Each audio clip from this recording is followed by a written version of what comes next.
with Sophie Hannah to introduce a new Poirot book.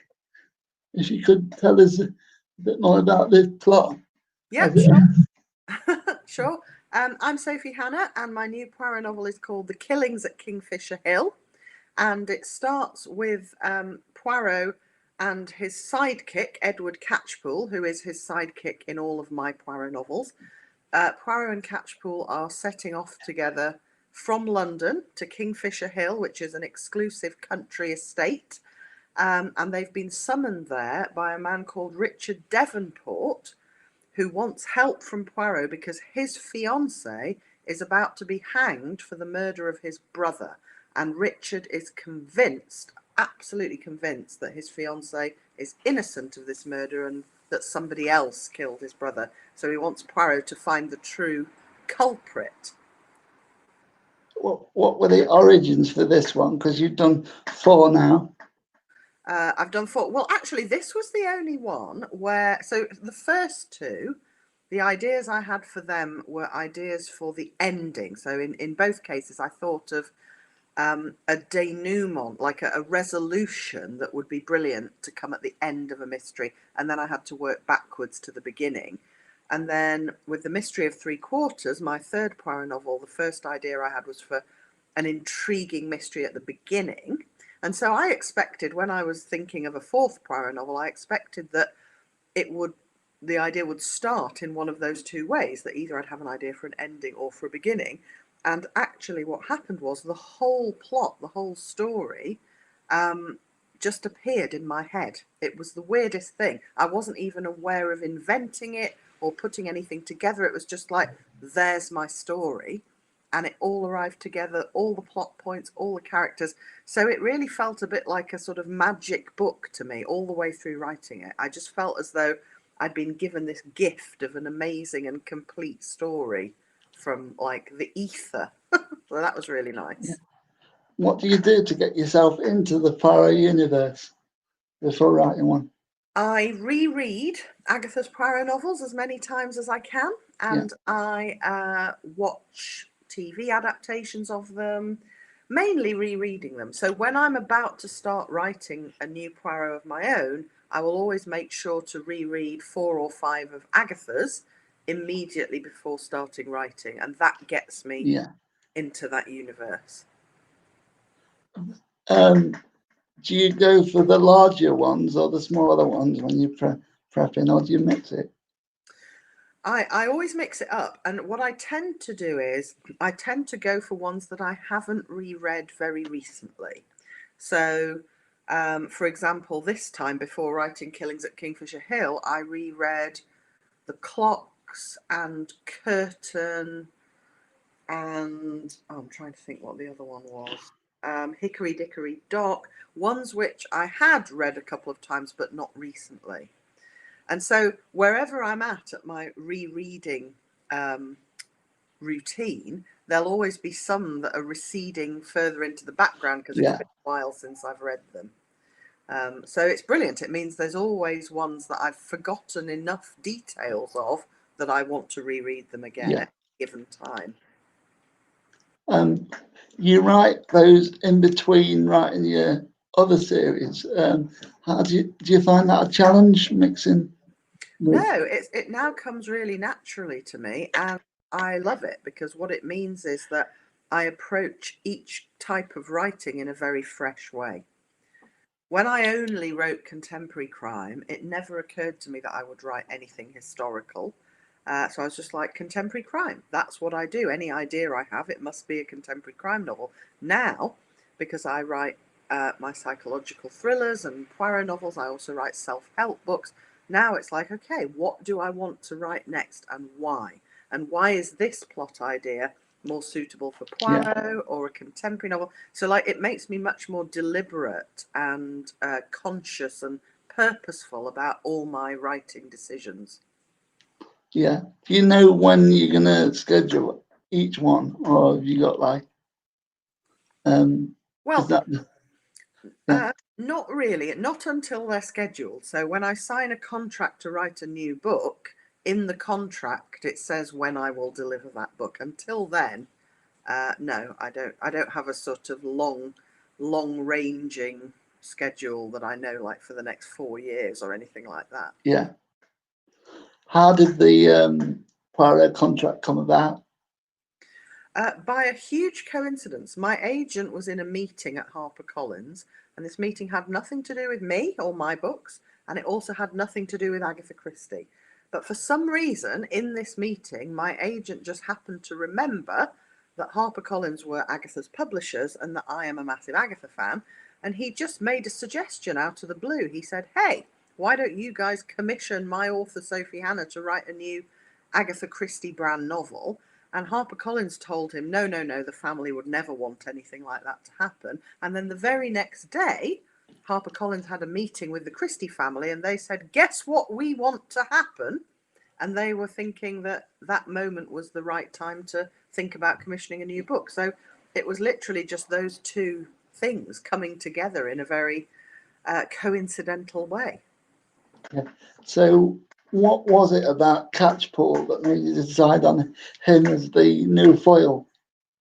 Well, I didn't want to, I knew I wanted to have a first person narrator. I tend to prefer first person narration in novels. I don't know why, I can't really justify it, but I do just tend to prefer it.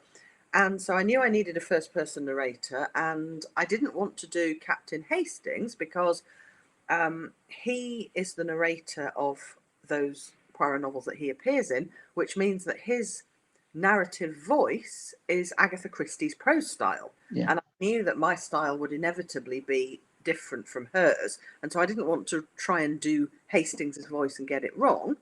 So Yeah. I thought actually creating a new narrator is a brilliant way to mirror the fact that I am a new person writing about Poirot. Yeah. So if my narrator is also a new person writing about Poirot, then that will work quite well. And for me, that's worked brilliantly. Whereabouts in the time period have you put the series? So all of my Poirot novels are set between 1928 and 1932. And this is because we worked out that there was that 4-year period where Agatha didn't write any Poirot novels. So Poirot is, as it were, unaccounted for during those 4 years. Yeah. So what you're going to do now? You've written 4 books and covered that period because this one was in 31, wasn't it? Yes, this one was in 31. Well, I don't know if I'm going to be asked to write any more Poirot novels, but if I am, what I'm planning to do is just have him solve mysteries a bit more regularly. Because I do want to stay within that time period, but there's no limit to how many murders he can solve in 1931 if I keep him busy. What is it about that 30s period that makes Poirot so unique in your opinion, do you think? That's sort of, well, it's not necessarily that specific period, but I would say that mid-20s to 1940, that's what I think of as like Poirot's golden age. That, you know, the best Poirot novels I think were written round about the late 20s, 30s.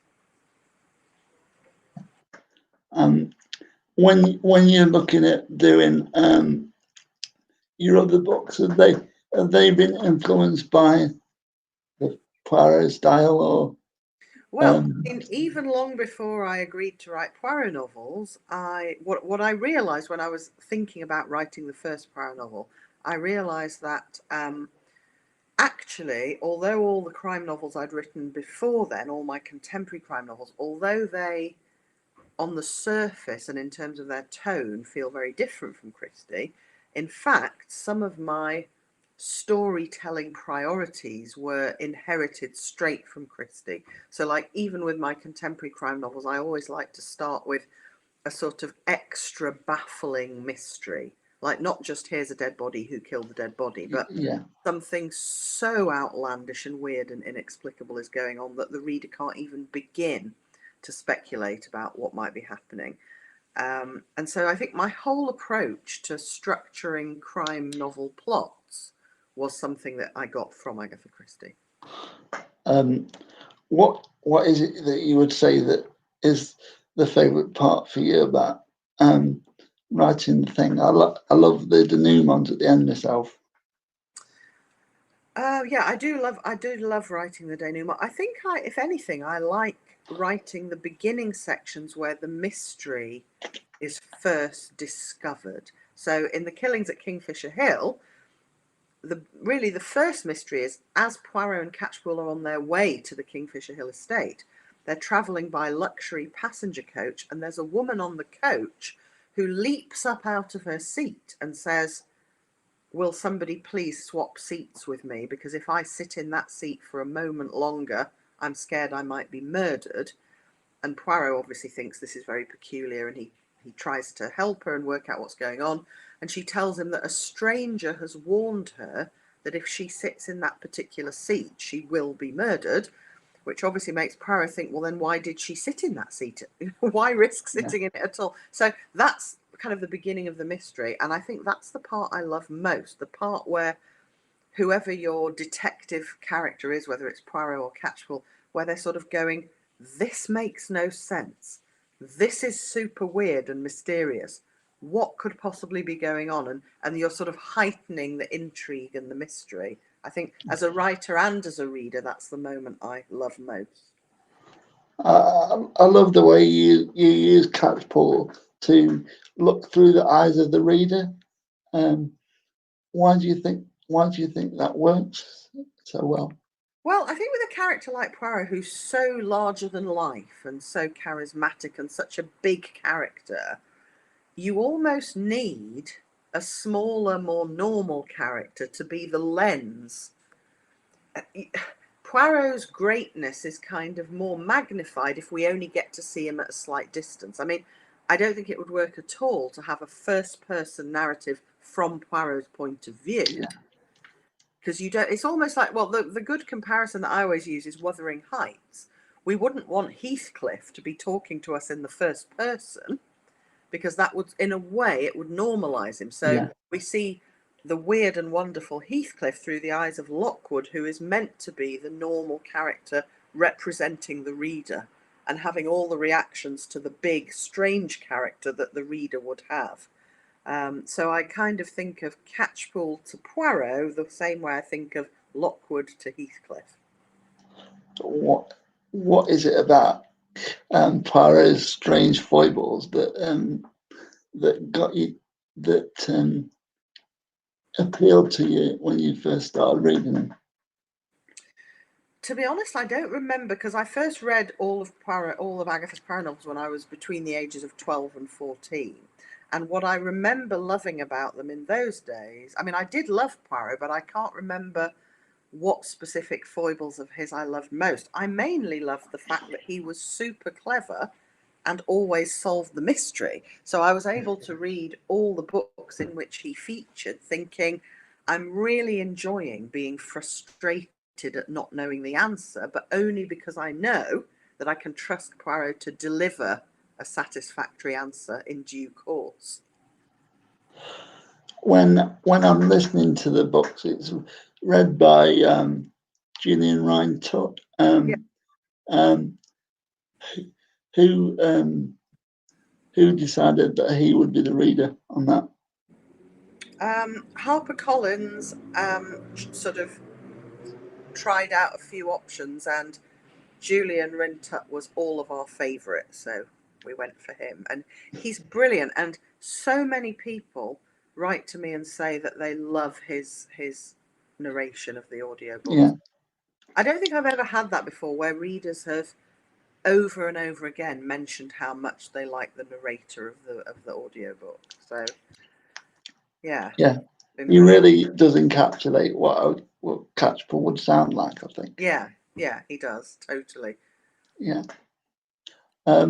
What made you decide to put Catchpole's work in for Scotland Yard? Because, of course, Hastings was a former soldier, so a bit different.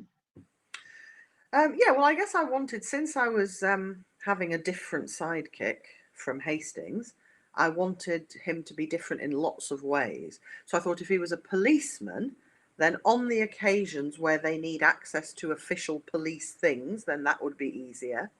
I also like the idea of Catchpool being, I mean, in the first Poirot novel I wrote, The Monogram Murders, Catchpool is the one who is supposed to be in charge of the investigation, and he's the one with the official credentials, and yet he doesn't stand a chance of making any headway in that case without Poirot, whose job it isn't to solve the mystery. So I quite like that conceit. Yeah, I don't know. I just, again, it's like I'm not aware of having chosen. I just always knew that Catchpool was a Scotland Yard inspector.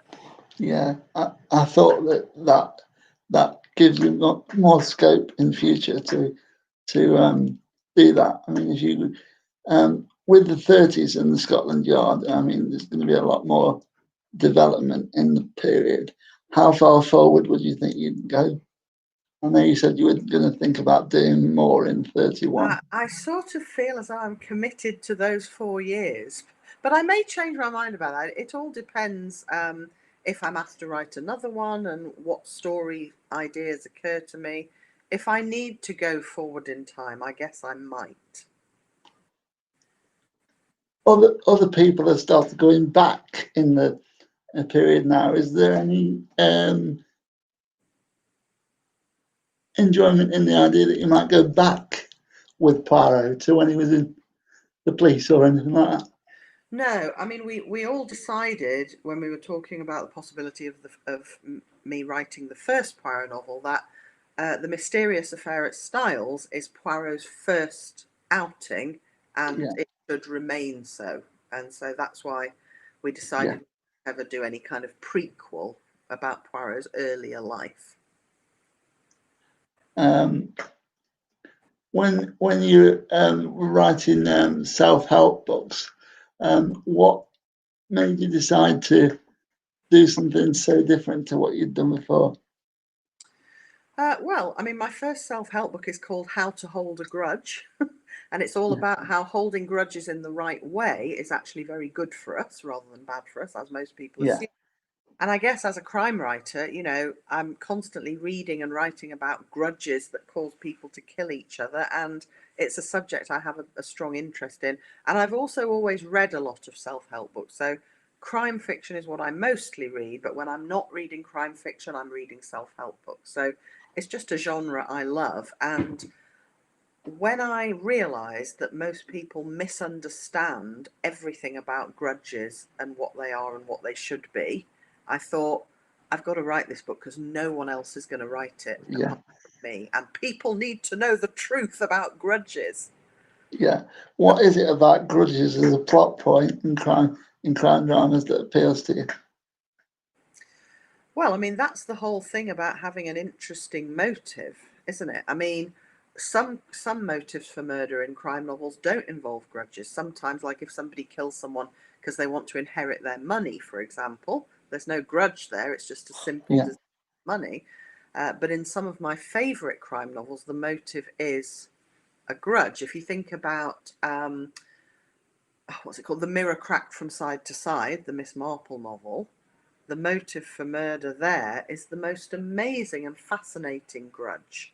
I won't say any more because it would spoiler it, but that's a book with a brilliant grudge based motive. would you ever be tempted to go sideways and write a Marple as well if they asked you to? Um, I sort of feel as though I shouldn't do that because Poirot is enough of a responsibility. And I sort of feel that if there are going to be new Miss Marple books, somebody else ought to write those. I would love to read a new Miss Marple novel by someone Yeah. else. Who do you think would be good to write that one if you got out there that you think they'd be good to do a Marple? Um, well, do you know about the podcast called All About Agatha? I've heard about it, but I've not looked into it deeply. Yeah, well, it's a brilliant podcast run by two Americans, Catherine Brobeck and Kemper Donovan, who are both avid Agatha fans. And I think that Kemper Donovan would, although he's a man and he's American and Agatha was an English woman, I think he might write a very good Miss Marple novel. Yeah, But I don't know. I don't know whether he would want to. But I sort of have a feeling he'd be good at it, but that's just based on a hunch. Yeah. In no way, and also it's in no way up to me. If the family wanted new Miss Marple novels, they would find someone to write those. I mean, on one level, I am tempted, but I sort of feel that it would be.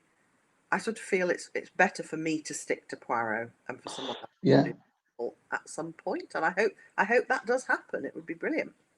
I think there's a new Murder on the Nile coming out, isn't there? On the TV as a film, I think. Yeah, there's a movie of Death on the Nile starring Kenneth Yeah. Branagh as Poirot and directed by Kenneth Branagh. I believe it's due in cinemas on. Oh, it's definitely October. I can't remember what date in October, but yeah, I've seen the trailer and it looks amazing. I can't wait to watch that. There's been a number of different adaptations. Who is your favourite actor that's played Poirot?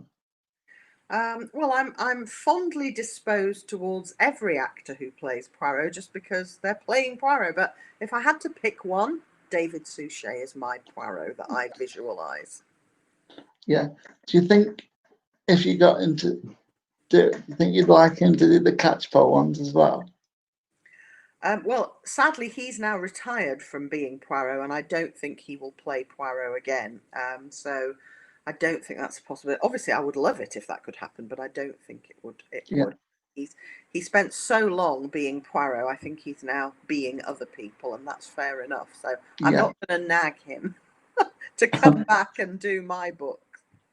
Yeah, because he really did encapsulate Poirot for me. I think I must have watched all of them several times through. Yeah, same. Yeah. What would you say is the one you've enjoyed most and keep rereading regardless? What Poirot novel you made? Yeah. Possibly Murder on the Orient Express, I think, because I mean the solution is just so clever in Murder on the Orient Express. So I think that's if I had to choose, it would be that. That's the one I've reread most often. Yeah. We've got a number of questions on the side from Caroline, the admin that's helping us out. Could you read a few and see whether Caroline spotted anything I haven't? Sure. Do I ever go to Greenway for inspiration? Yes. I try to go at least every couple of years. I went for the first time in 2013, and that was in fact where I wrote the plan for the Monogram murders. I stayed at Greenway for a week, and every night when the rest of the family went to bed, I sat up in bed in a very Agatha-ish room near a big portrait of Agatha and wrote more of my plan, and it really inspired me to be in Greenway. So yeah, I go back quite regularly. Do I think there's an appetite for a modern day Poirot-esque novel series? I don't know. I do know that when the family asked me to write a new Poirot novel, they said to me, did I have any interest in bringing Poirot into the present day and writing about a sort of modern contemporary Poirot? And I just said no. I love Poirot. I love the traditional Poirot that Agatha created. I did not want to have him knocking around in the 21st century, Googling suspects and looking at where they are on snap maps. I was like, no, traditional. So I don't know whether there's an appetite for contemporary Poirot, but I didn't have one. So I wrote, what I did was, I set out to write the kind of Poirot novels that I would have been most excited about if someone else had been writing them.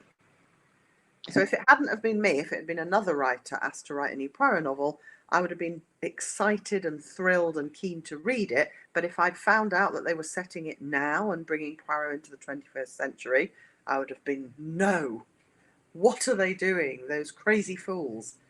So no, not for me. I've been to Theakston's about 5 or 6 times now, and of course the hotel is where Agatha was supposed to have gone missing for a while. Um, have you ever been tempted to do a short story from there? What, to set a short story in that hotel, you mean? Yeah, Uh, given that I've seen you on stage at Theakston's there too.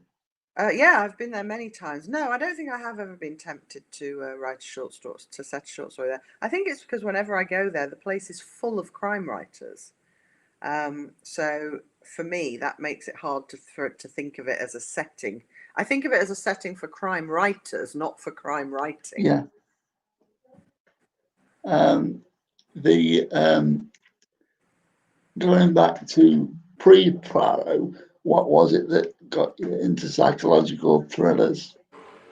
Um, I think I've just always written the kind of book I like to read, so I've always been a big fan of that kind of book.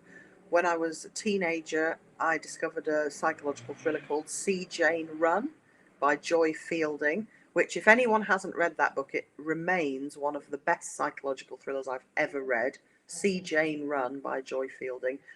Shortly after that, I read The Memory Game by Nikki French, another brilliant psychological thriller, and I've just always loved that kind of book. Yeah. Uh, Nikki Nikki French is, of course, that's a couple. Have you ever It been is, have you yeah. ever been tempted to write with somebody else as like a pair? I have written with, I wrote one book, which is called The Understudy, with three other crime writers. Claire McIntosh, B.A. Paris, and Holly Brown and I wrote a book together. And it was narrated from four people's points of view, and we plotted the whole thing together, and we each wrote one of the characters' parts. What was that like doing that? Because it sounds complicated.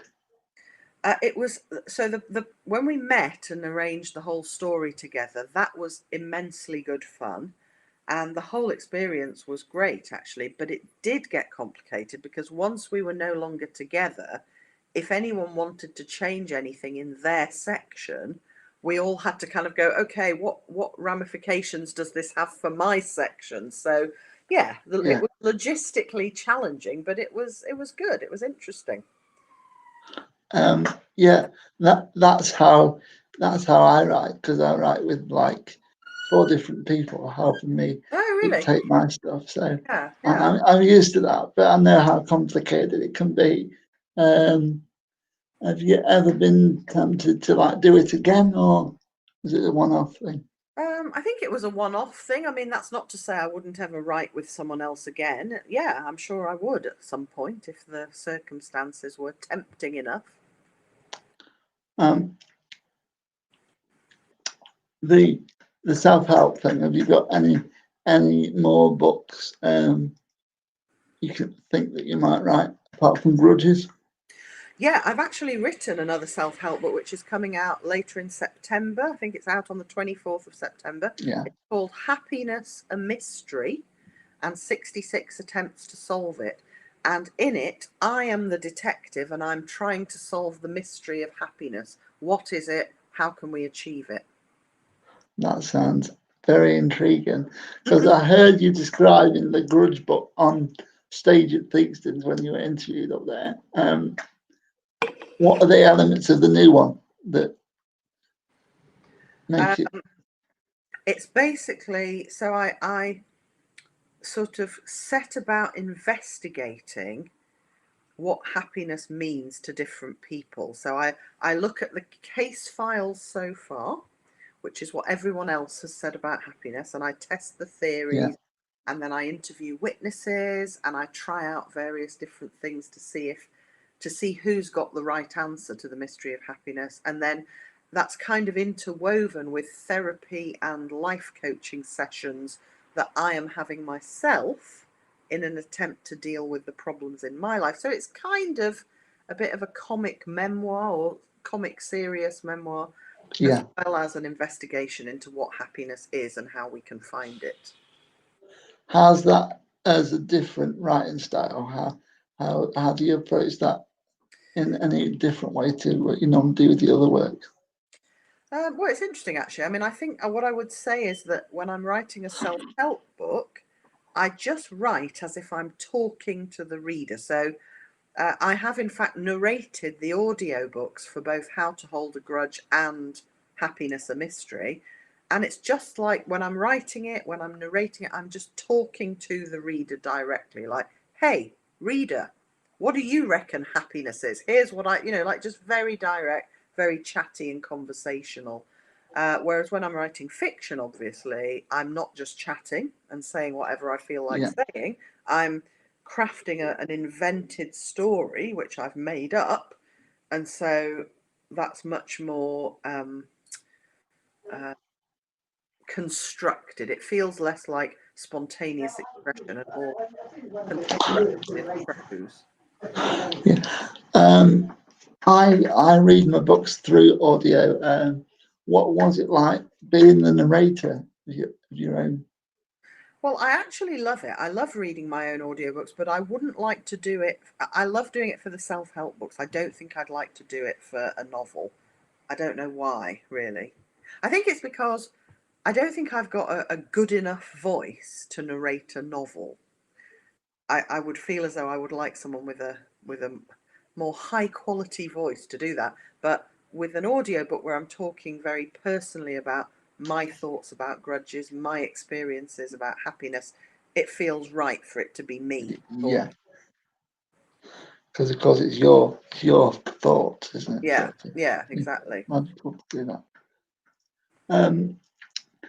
If you were gonna write in another genre, what would it be? Do you think?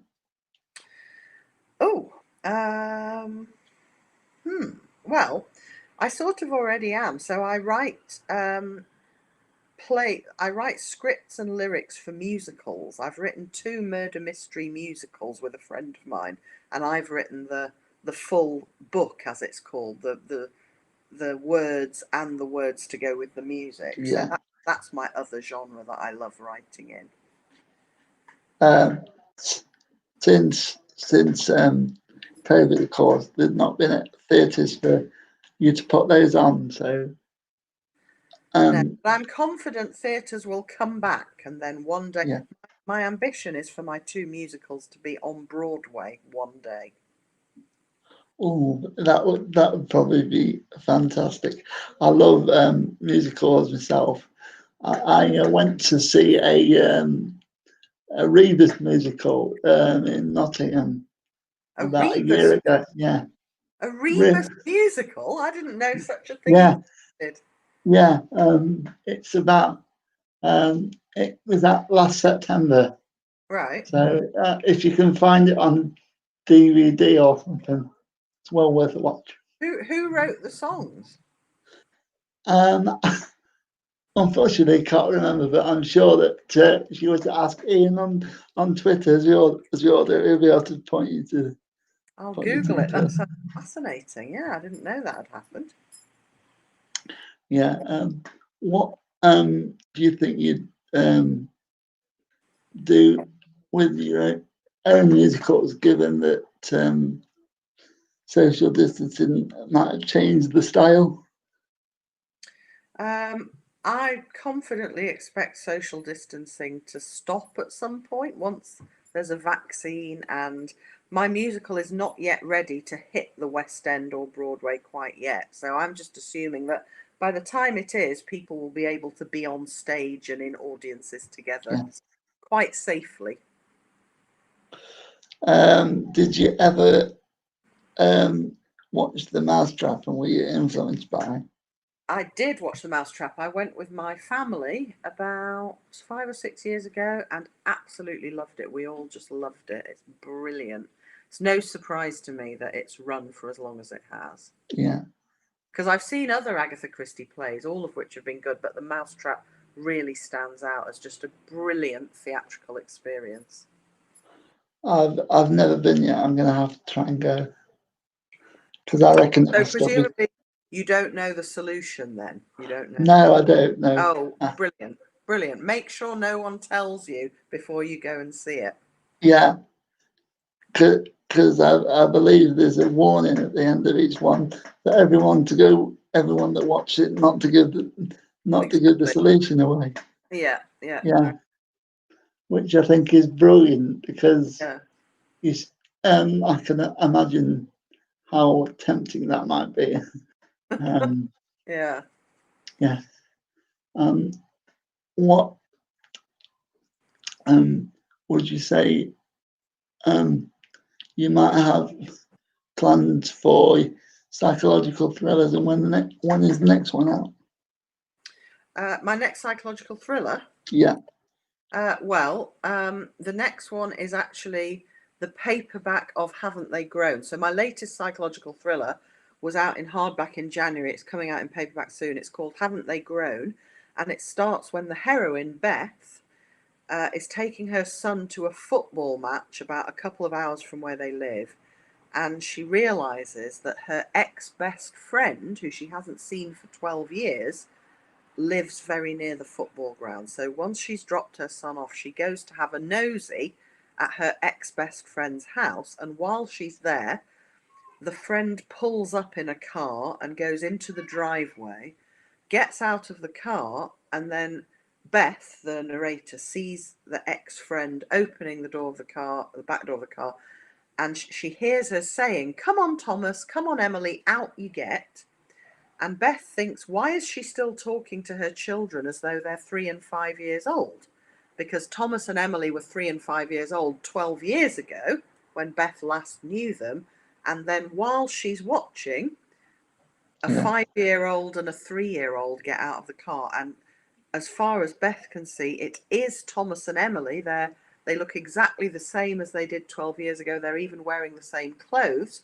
And she's heard Flora call them by their names. And yet, how is it possible that 12 years have passed and the children don't look even a day older? So that's why it's called Haven't They Grown? Because these children appear not to have grown. And obviously that's impossible, but Beth knows that that is exactly what she's seen with her very own eyes. So that is out in paperback, I believe, in December, and it's available in hardback and ebook now. And you can see, like what I was saying before about how even with my contemporary crime novels, I like to be a bit Agatha-ish. That's the kind of impossible scenario that Agatha liked to start mysteries with as well. And I've got that directly from her. Impossible scenarios are always my favorite thing. What is it you would say is your favorite impossible scenario that hasn't been written by Agatha that you would recommend to people? That hasn't been written by Agatha. Oh, that is tricky. Well, actually, this is a very old book. There's a book called The Deadly Percheron by John Franklin Bardin. The Deadly Percheron. And that starts, the narrator is a psychiatrist or a psychologist, and a client comes into his office and he's wearing a colourful flower in his hair. And the psychiatrist says, "Why are you wearing a flower in your hair?" And the man says, "Because I'm being followed by a gang of dwarves who keep making me wear flowers in my hair." And the psychiatrist obviously thinks he's bonkers and is about to dismiss the whole story when the man says, "I can tell you don't believe me. Come with me right now and I will introduce you to the dwarf who has made me wear this flower in my hair." And then he does. He takes him and he meets this dwarf. And from there, it just gets all the more bizarre and implausible. But the thing is, it's not implausible. It's very outlandish. But at every stage, just as you're thinking, this is impossible, he shows you how, in fact, it is possible. It's just the most brilliant book. With impossible solutions, you've got to have good minor characters. I love some of the minor characters in your new book. How did you come up with them? Do you know, I don't ever really know where characters come from. Some of them, at least one of the characters in that book is based on me. One of the characters, there's a character in The Killings at Kingfisher Hill called Daisy. She's quite heavily based on me. And then, yeah, I mean, usually characters are kind of, I'll take one element from that person that I used to know and one element from that person I know, and I just sort of put things together. Yeah, Because in the Mystery of the Three Quarters, there was a waitress in a cake shop, which I Yeah, think is she's very also unique. she's also in the Monogram Murders, Yeah, but she wasn't in Closed Casket, and she's not in this one. Yeah, she's an occasional significant but minor character. So she's minor, but she is quite significant. what what is it about her that made you bring him back from the Monogram and put put her in Three Quarters? Well, she's just sort of a feature of Poirot and Catchpool's London life. So if they're going to be in London, they go to this coffee house, and that's where she works. She's also interesting to me because she's really, really clever, and even Poirot is quite impressed by her. Yeah, And she's also in love with Catchpool, sort of, or yeah. we suspect she's in love with Catchpool. So I just find her an interesting character to write about, but she's not a main character. She's just a minor character that I'm quite attached to. Yeah. What would you say was your favourite character in this one that come to the universe that you might want to use again if possible? Well, one character that I'm very fond of in The Killings at Kingfisher Hill is an elderly lady called Hester Semley, who has two dogs called Pound and Sterling that try to lick Poirot and slobber all over him, and he is not impressed by that at all. Yeah, But Hester Semley, the dog's owner, is a character I'm very fond of. She's kind of also a bit like a version of me, as I would be if I was an eccentric old lady. it's quite ironic that you mentioned Hester because she was the one character that I picked out in my review Oh, really? of it. Yeah, Excellent. yeah. What is it about people that irritate Poirot and make him frustrated that makes that that that that the most enjoyable thing to write?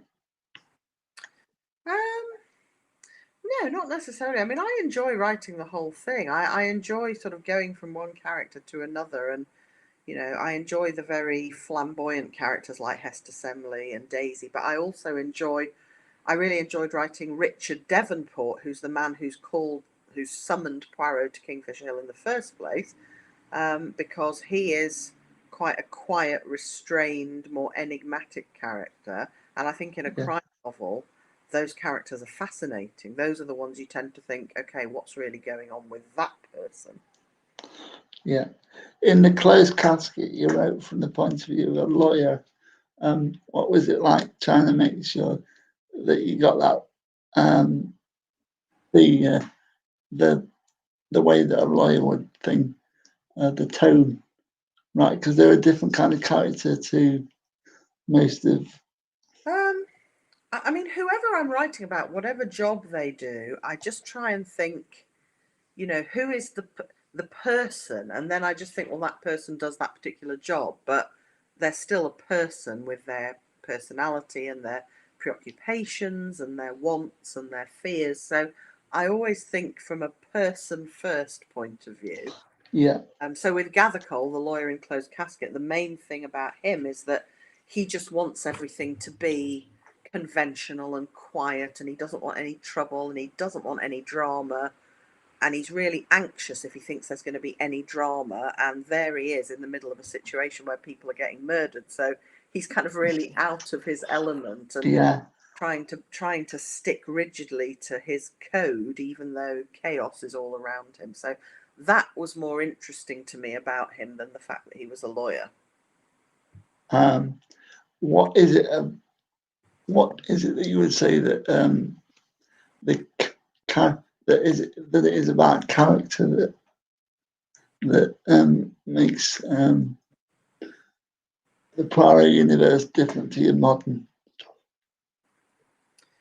Um, well, I mean, it's more a stylistic thing. So, I mean, in both in a Poirot novel set in the 30s and in a contemporary crime novel, there are all the cast of characters, many of whom are suspects, and um, so that is sort of a constant. But um, I guess it's the way you approach the characters that's different. In contemporary crime fiction, there's kind of more of an expectation that the characters will be portrayed in more depth. I think in golden age crime fiction, a lot of characters are presented in quite a surface way, at least at first, and then when we find out what they have or haven't done, only then do we get to know them a bit better. When you're looking at golden age fiction, they do kind of like the slow reveal. What's the challenge about writing the slow reveal method? Well, I really love a good slow reveal because, especially, with my Poirot novels, there can't really be a super quick reveal because there are quite a few elements to the mystery. So, in the Killings at Kingfisher Hill, for example, there are in fact two murders, and Poirot has to explain the circumstances around both of them. And then the denouement scene is kind of what everyone's been waiting for. So, you really want to build up a sense in that scene of the people in the room as well as the reader being kind of like, oh, come on, just tell us, while Poirot is saying, all in good time, ladies and gentlemen, I will take you through it step by step. And it's kind of like a really pleasurable delaying of the full gratification of having the complete answer. This one was more compact than your others. Was it longer in the first writing, or was it What do you mean always more compact? You mean shorter as a book? Yeah. Oh, was it? I'm It not was sure around. it was. It was around 9 hours compared to 11, which was your first one, and then 10 for others. So it was, yeah. I didn't even know that, so I can't really explain it. Each story is just as long as it needs to be. And this one was slightly longer in the first draft, but when I tend to overwrite rather than underwrite. So when I look at my first drafts, I can usually cut them down by 10 or 20,000 words, and then they're so much better once I've done that. And there was less chapters in this one too. Oh, okay. Yeah. No particular reason for that. That was just how it turned out. I will say the only reason I'm aware of that is because when you're listening to it on audio, it tells you the length of each bit. Right. Yeah. It's of course, when you're reading it in traditional form, you wouldn't be aware of that, I'd imagine. Not as easily. Yeah, no, probably not. So there's some questions here from YouTube user. Is there a top 10 of happiness? That is a very good question. Well, There probably is, but I wouldn't want to say what that might be without giving it some thought. But a top 10 of happiness is a very good idea, and I might think about that. And then another YouTube user says, Poirot is my favourite Christie character. Love these reboots by Sophie. Thank you, YouTube user. I'm glad you love them. Are you at all influenced in your writing of Poirot by any of the many TV acts who have portrayed him? So I wouldn't say I'm influenced by them, but as I said before, David Suchet is, I guess, who I see and hear when I think about Poirot. But when I'm writing my Poirot novels, I'm trying as hard as I can to write about the Poirot that I've encountered in Agatha's books. That's where I get my Poirot from. Someone else has asked, are there strict rules about the characters and setting that you have to follow from Agatha's estate? No, there aren't. Well, I don't know whether there would have been if we hadn't just happened to agree about everything. But when we first met and they said, what sort of approach would you like to take and what sort of story might you like to tell? Everything I said was like they said, that's exactly what we were hoping for. So there've never really needed to be rules because we've always just agreed about everything. And so for every book, I write a plan and I send it to them. They always love it and they always suggest brilliant editorial points that help me to improve it. And then I go away and write it. So it's a very happy and harmonious working relationship. Somebody else says Poirot is my favourite. Oh no, sorry, that's the same one. Okay, right. Now let me see if there's any other questions, because I've just realised. Is there an appetite to develop my Poirot novels for TV? I don't know. There's lots of appetite for it among the people who write to me and say, when are your Poirot books going to be on TV? I don't know whether there's an appetite for it on the part of TV producers, but I've had 2 of my books on TV, and it was kind of an interesting experience. But I'm actually quite happy if my Poirot novels remain untelevised. And I probably shouldn't admit this, but I think it's because I know David Suchet's not, like, if they were to be made for TV, it wouldn't be David Suchet, and that thought slightly upsets me. So I'm very happy with them just remaining books. When you've thought about plots, has the estate suggested a plot to you? You thought, oh, I might like to develop that. No, they've never suggested plots to me. No, but what they have done is make really good points about the plot suggestions that I've made.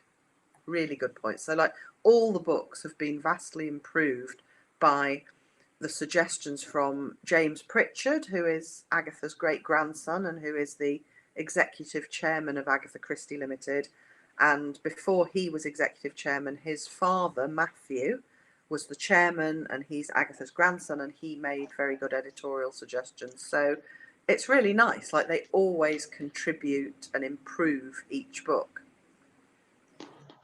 What has it been like editing it with your editors and stuff? Because obviously, with the estate being involved, there's different voices and things. Because I know that. Yeah, so well, it's great in a way, because I get more editorial help and feedback. So I get feedback from my British editors, my American editors, and the Christie family and estate. So I get lots of feedback. So it feels like we all vet the book very thoroughly and exploit every possible way in which it can be made stronger and improved before it goes out to the world. Does the American market look for anything different to the UK? No, they just take the U's out of some of the words, like colour and honour. Yeah. They change the spellings, but no, other than that, it's exactly the same as for the English market. In the Christie ones, he goes all over the world. Is there any way you might want to catch Paul and Poirot? Oh yes, well, I'm a big fan of foreign travel myself, and so obviously I would love to take them to lots of places, and so far I haven't taken them anywhere more exotic than Clonakilty in Ireland, which was pretty exotic. But yeah, I would quite like to take them somewhere like properly, very different from England. So we'll see. If I'm asked to write another one, who knows? They might go to Singapore or Thailand or Timbuktu. No, they won't. They wouldn't go to any of those places. But there are places that I have in mind. Yes. What was your favourite foreign Poirot from the Christie era? Oh, that's a great question, and I think it would have to be.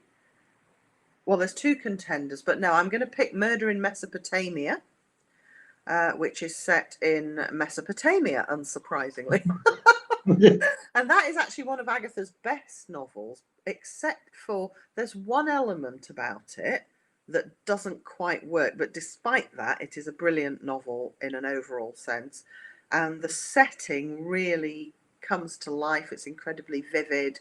And it's not only the place, but also the archaeological dig that all the action happens on. And it's just brilliantly described and evoked. So I think that would be my top pick. What's the hardest bit about researching that you've done in all your books, not just Poirot and things?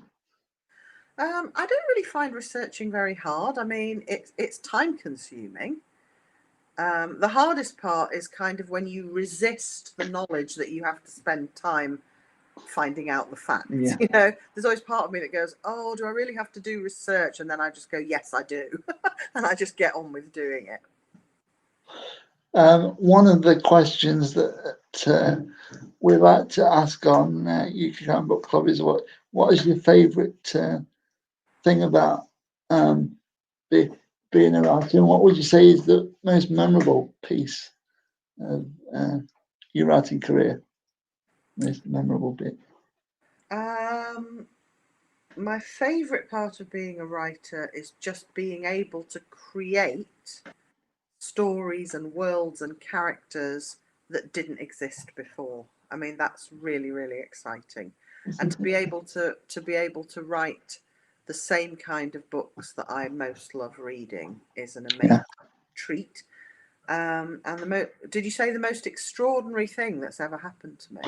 Yeah. Oh goodness. I was once I was in South Africa doing an event in South Africa, I think in Cape Town, and I was signing books. There was a queue of people who'd bought my books, and I was signing as each person came to the front of the queue. And an elderly lady came up and asked me to sign her book, and I started signing it. And she got out some money, and I saw that she was trying to give me this money.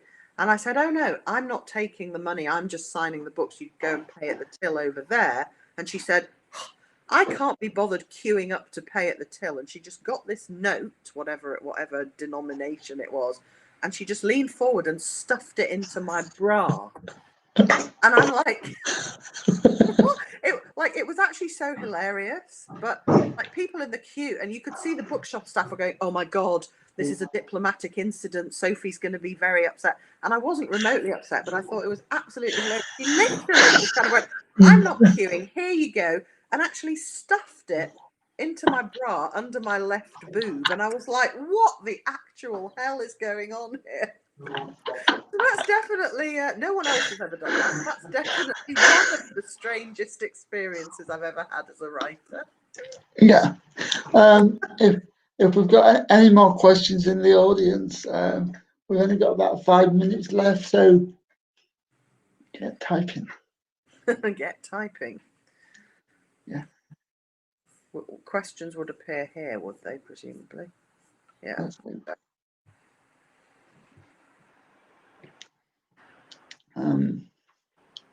Doesn't appear that. Doesn't appear to be more questions. So you can ask me a last question if you would like. Yes. When you go back to festivals, who would you want to be on stage with? Um, who would I want to be on stage with? That's a good question. Do you know, I'm happy to be on stage with anybody who happens to be on stage. I love doing events with other crime writers. I love doing events with non-crime writers. Yeah, I'm not fussy about that. As long as it's not someone I've had a massive and awkward falling out with, then I'm happy to be on stage with almost anybody. I love being on stage with other Agatha fans. It's really nice whenever there's Yeah. a panel and all of the panel are people who love Agatha Christie. Like I did a panel at the Capital Crime Festival in London last year, and it was me, John Curran, who's like probably the world's leading expert in Agatha Christie, and Ruth Ware and Christopher Fowler, and we all just loved Agatha Christie. So that was a fun panel to be. And Ruth Ware's another stylistic Christie person. What is it about the locked room idea that appeals to both you and Ruth? I mean, for me, it's not. I mean, I don't think it's particularly the locked room thing as just Yeah. any kind of clever device. But I think the reason the locked room appeals as a sort of structure is it's that thing of impossibility again. If the room is locked, then the murderer cannot have got out, and yet the murderer is not in the room.